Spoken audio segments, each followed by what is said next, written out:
I'm always wearing this cap along. It says his name in the front, and people ask me like, why you wear like caps like of wrestlers? And I'm like, I wear this cap because it's like someone that I want to go for, and I'm always gonna go for him. And it's Kenny Omega. I feel like the way he wrestles, like obviously, like he's evolutionized, like he revolutionized wrestling in general. But like, I just like the way Kenny wrestles. Like, I feel like if we were in the same ring, it would be magic. Cause I feel like I know the way he wrestles, and I would want, like, I know things how he would probably want something, and he would like same way back and forth. I feel like the match would just be like magic, honestly. There's Epydemius. How are you? Hello, I'm doing well. I'm glad to be here with you. This is my first podcast, so I'm ready for this. Oh, you're going to have a good time tonight. So I'm curious. We're going to go to your mask design. How many iterations of the mask have you done up until Um, today? how many? Like, I've done probably like so many. I remember like my first ever mask, like my first ever gear wasn't even like a simple colorway. It was straight into like a comic book, which was Spider-Man. Like that was Okay. like straight into it. I wanted to be Spider-Man and Epydemius Jr. at the same time. Oh, my But goodness. I probably had around like let me say once, maybe like around 7 to 10 masks right now.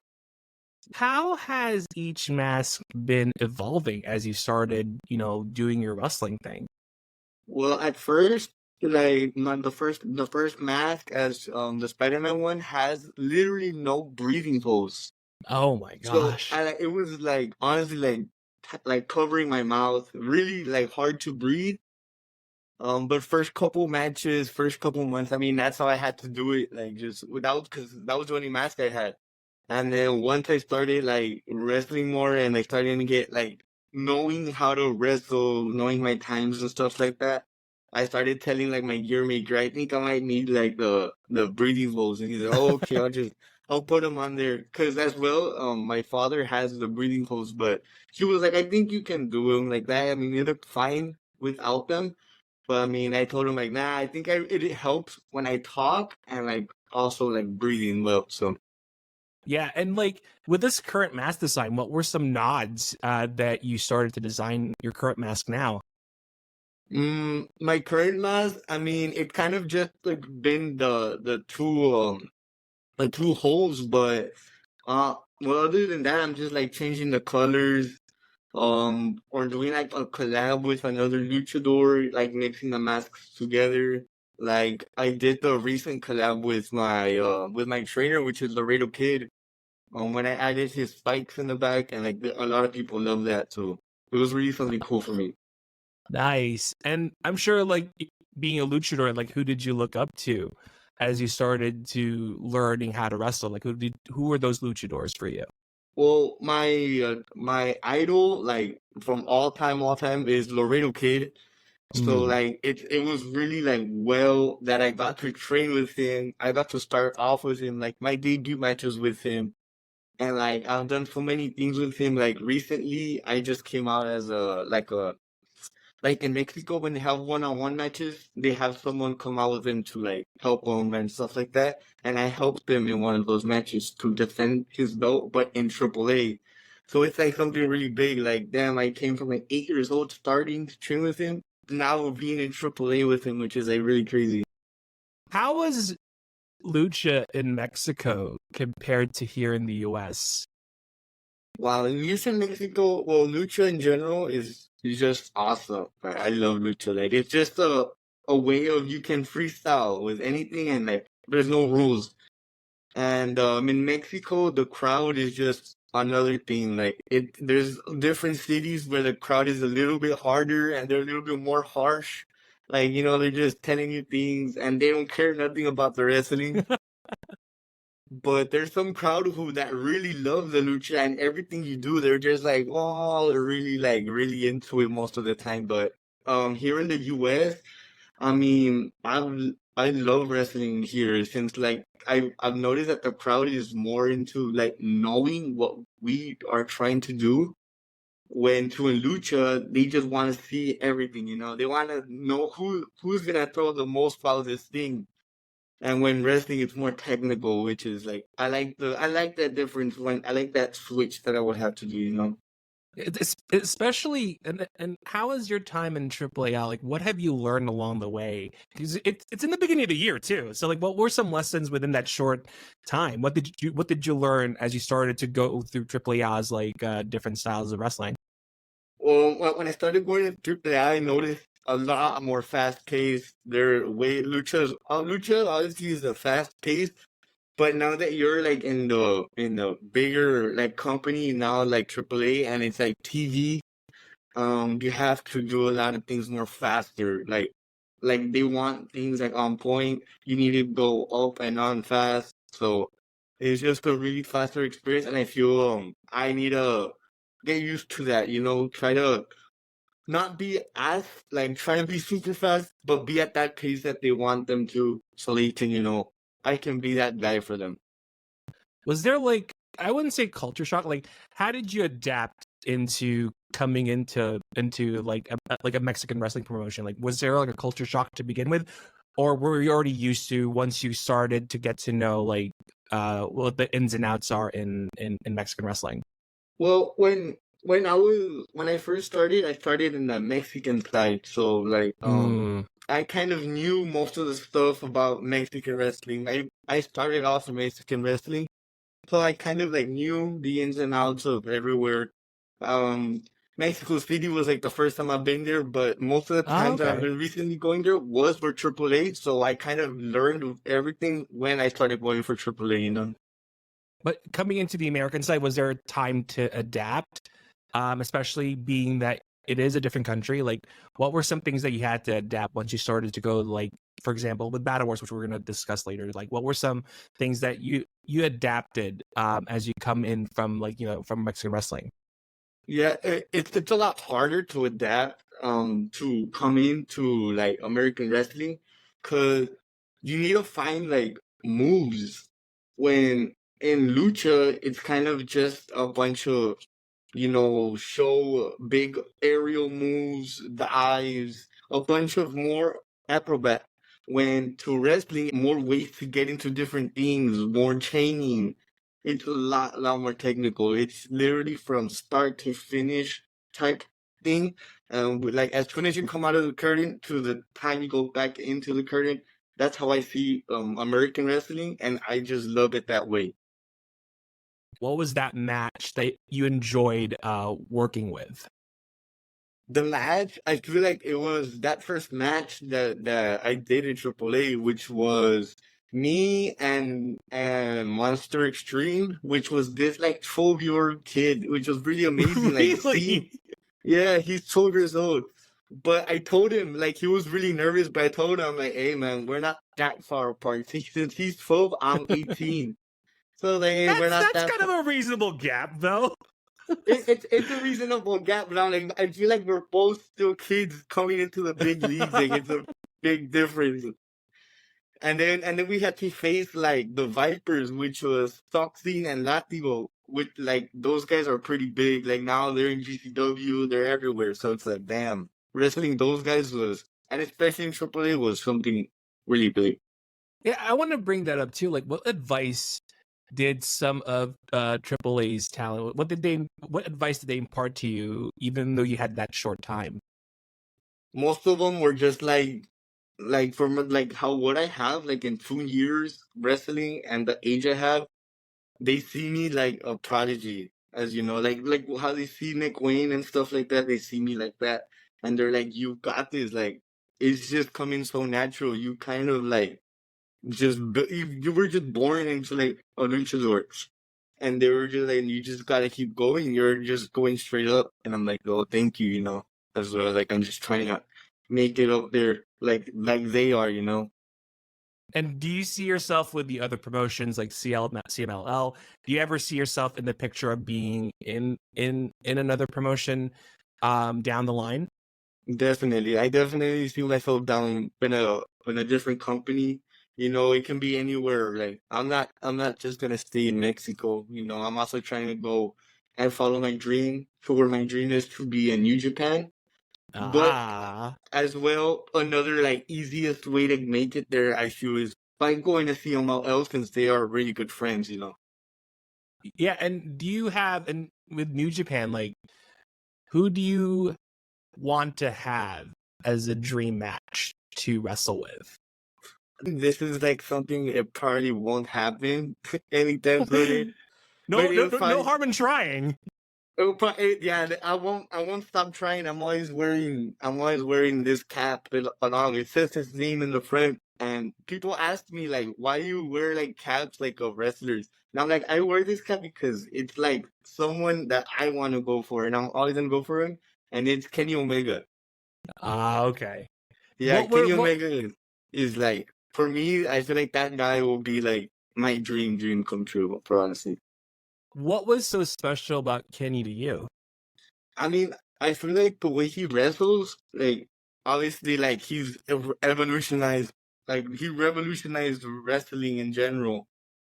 But, like, I just like the way Kenny wrestles. Like, I feel like if we were in the same ring, it would be magic. Cause I feel like I know the way he wrestles, and I would want, like, I know things how he would probably want something, and he would, like, same way back and forth. I feel like the match would just be, like, magic, honestly. Were you able to get some moves from Omega as you do your match? Were there some were there some was there any homages from him on some matches that you had his moves? There's been some matches, like, for example, like when I wrestle at some shows like here in Laredo for DSR, since they do it every Monday, I try to change my moves up every Monday so I can, not be like John Cena and the crowd screaming at me. Only I know five moves, so I try to find different move sets for like find things that look good, find things that almost, got me that win or whatever. But most of the time in Mondays, that's where they see me use a lot of variety, like Kenny Omega. They see me use moves like Will Ospreay. Like that's where I feel like that's where I can use a lot of things because I can practice like if it's a weekly like Monday Night Raw or Friday Night SmackDown. So I can just keep moving around things, moving moves around, trying new things. And I feel like there they see most Kenny Omega pop outs from there. What They're good. so basically it's just like you try to you basically try to incorporate some other wrestlers because will the crowd notice and say, hey, he did an Omega again in 2 weeks? Like would people notice that? Well, yeah, there's like some people that like I'll party like even scream it out before, like you know how he does like the V trigger and then does the Yeah. move, and the people will be like, oh, he did it. Like I remember when I wrestled Pentagon Junior here in Laredo, we wrestled, and he does the stand on yellow. So he does Right. it to me like right in my face, and I'm like, oh, okay. And then like 2 weeks passed, and I wrestled in a Monday, and before he does this, it's like something really hidden. You have to see. He takes off his glove and he tosses it to the ref, and the ref has Mm, to catch it. So in this show, I had a whole white Venom suit. So and I had okay. gloves on. So I took out the gloves and I throw it to the ref. And then a fan, I see him and he's like, "Oh, yeah." And I look at him and I'm like, "Yeah, you know what's up." Yeah, and that's kind of nice because like oftentimes, yeah, like it's nice to have records like I've and especially I'm more on EW. Like you get to see the same person, and it's like, all right, Orange Cassidy is going to defend the international crown again. Okay, all right, what's going to be up next? It's like the same old song and dance, but it's nice that you mention it to have variety because you want to keep the audience guessing. That's probably the Yeah, nicest part of having anything like that because like otherwise yeah, if you do that same mood, I mean, they're not gonna call like BS or anything, but they're gonna be like, oh, you did it again, really? you know? yeah. Yeah, and it's like imagine doing the same thing like every week, every week. It's like, come on, you gotta give them a new taste. Always keep them on the edge of their seats. Yeah, exactly. And I'm gonna bring up some matches too. And we talked about Battle Wars. What was it like to see two major promotions be in that event, and especially you're the first match in that event? Like, what was so special about seeing Inspire and New Texas doing this event from your eyes? Well, from my eyes, it was like really great because I feel after Battle Wars, like a lot of people got to see what I really wanted the people to see in me, you know? Like, I've always wanted people to see that I can throw those one-on-ones with anyone. I can run any match, any type with anyone. Like, I want to be that guy that they can put me in a ring.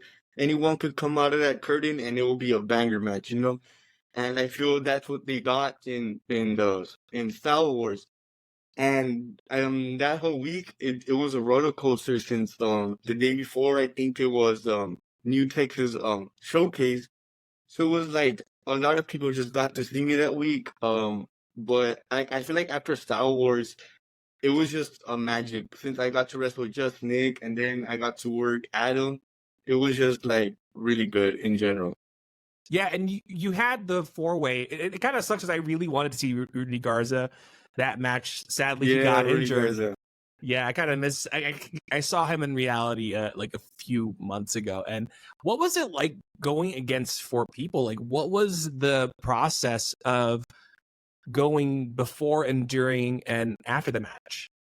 I mean, before, like a couple days before, I went in with the mindset of wrestling Rudy Garza, right? With a lot of knowledge going in, and then missed three opponents for a four-way. So now there's not one, but three different opponents that I didn't know who they were. So I went in with like, honestly, I didn't know what I was going in with. It was just, we'll see how it goes, right? But during the match, the match it seemed really well. I feel like the guys Houston, um, Kyrie Wright and Chris Cruz are really well. I mean, I've seen Chris Cruz, I've seen Houston, and I've seen Kyrie. Like they're all really well, and I feel like they almost got the best of me, but I just came out on top. Yeah, it's interesting because how has ad-libbing three other opponents, like what was the thought process of going through that? Because that can be, it's a scramble. And I had some footage on that on the phone. Like, how was that thought process of facing three other people and coming out on top? Coming out on top was just like I always expected, right? Coming out on top.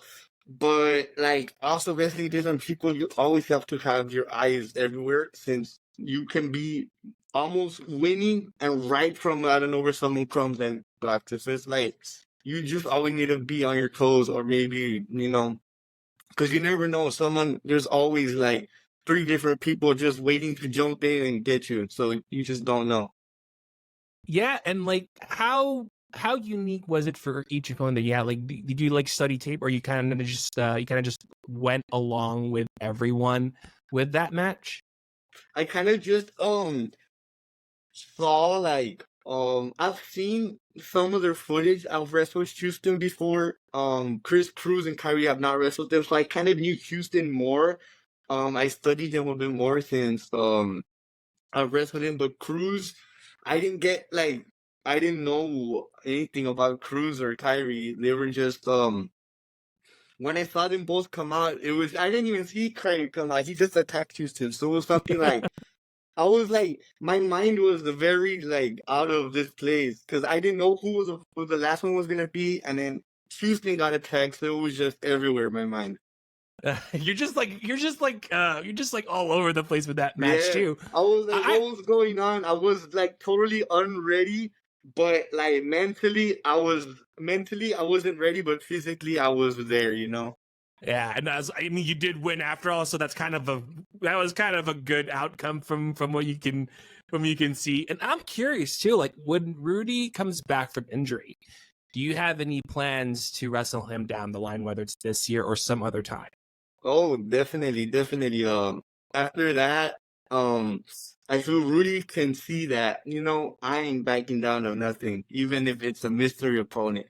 Um, so I feel like Rudy really needs to get really trained, really prepared, because I ain't no ordinary luchador. I can work anything.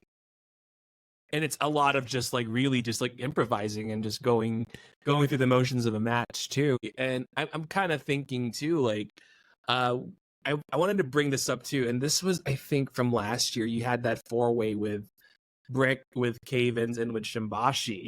Oh, yeah, that one was also wild. I'm curious what your side of the story was. That one was crazy. I gotta say, that one was probably like, that one was terrifying. One of like, I went in that match thinking, not even thinking about Cavens or Shimbashi. I went in thinking about Brick Savage, you know? Of course. I went in trying to avoid Brick, but man, I couldn't avoid him. We ended up being the last two. Yeah. Man, we couldn't take him. We couldn't take him out early. We couldn't take him out early. But my side, it was just I just try to take out Brick as fast as possible, but we couldn't, you know. Always get the big guy first, no matter what. Definitely, Always. but we just couldn't. They got Shimbashi out. I mean, I got Shimbashi out, but then Hmm. Cavens got brutally attacked by Izzy James, and then Yeah. Brick with that humanly strength. God damn, that It's strength is. something else. It really is. Like, were you there when Brick did the Hulk throw on Cavens, or were you just there on the side? I was there I was in that same match, but I was like on the side. I think before that, I got hit or something. I don't think I was on the side, but I saw just Cavens fly in the air, and I was like, "Yup, I ain't gonna go in there and break it." It's like, dude, you don't want to get involved. The Uh, damage was yeah, already done. I did not want to get involved. No, no. Oh my goodness. So, of course, we have Russell Rave on the 30th, and you have an interesting opponent in La Yeah, Estrella. And you've had your dream of finally wrestling someone from the Japanese promotions, particularly in Dragon Gate. What are you preparing for this match? Because it's basically high flyer against high flyer. yeah. I mean, last year I tried with him recently in Inspire, but I've never actually like gotten to see any of his work. I've done like at least one match, but it was a triple threat, you know, so it's not really one on one. So, but I'm really excited for this match versus Lastria since he's someone really important as he's from Dragon Gate. He used to be part of the Masquerade and as the leader Shun Skywalker, you know. Oh, that's right. That's right. He was in Masquerade. I forgot about Yeah, it. And what are you? What are your? How are you going to train and prepare for that match too? Like, what are some things that you have to get ready before you face him down in WrestleRave? I mean, I feel like right now, I just feel like getting on that cardio. You know, I just want to last more than him. I feel like I need to last more than him in order to win that match. I feel like it's not really much of like who's gonna give out first. It's just who's gonna get tired first. I feel like, but this is where I come in and my strength because I can, you know, I like changing the way I wrestle. So it's very unexpected what I'm gonna put out here versus Australia in Yeah, wrestle rate. yeah, and like, what is the one thing that you want to take away? I know the match isn't happening, but what are your expectations now that you're going to face him down the line? Mm, now that I'm gonna face him, mm, it's it's really tough. It's really something to think about since Australia is like someone pretty big. I got to wrestle Shun Skywalker actually, and that was a pretty tough match. So now seeing Australia coming in as my second Dragon Gate opponent, I'm not trying to lose 2 second times to Dragon Gate. Yeah, and I'm curious. We talked about New Japan. Would Dragon Gate be that alternate when that time comes for you to be in that promotion? Maybe if you know if they give me a call up, I'm ready to go to Japan. I feel like, well, for me, Japan is just the goal right now. Like, Japan is just a dream for me. To really just get the opportunity to wrestle in Japan is the goal for me. Yeah, and that's always going to, because like in Japan especially, a lot of these wrestlers, I notice, they're out there to prove themselves. Every Yeah, single one, especially the ones who were either released by WWE or in AEW. You get to see the likes of an EG Styles for or, sure. yeah, Kenny Omega, or those guys. Like, is that going to be something that you see yourself is to just really prove yourself out there for everyone to see in your wrestling career? Definitely. I want to prove myself as like, be the next master wrestler, but not the next, but the first ever. Because I have never really seen a master wrestler hold a IWGP World Heavyweight Champion for a long reign, really defend that belt, give himself his status. Like, I've seen, Rey Mysterio, he's considered a legend, but, he didn't get that title run. He didn't get that main event type that, he could have been, but right now he's a legend, so you can't really just say that he's not a big main eventer, but I want to be that, like, that face of the company type guy. Yeah, and you'll get that check because I'm seeing a lot of your matches and seeing the improvements every single match, and yeah, I can definitely see you just go through Japan and just proving yourself out there. Of course, you start somewhere. It could be Dragon Gate.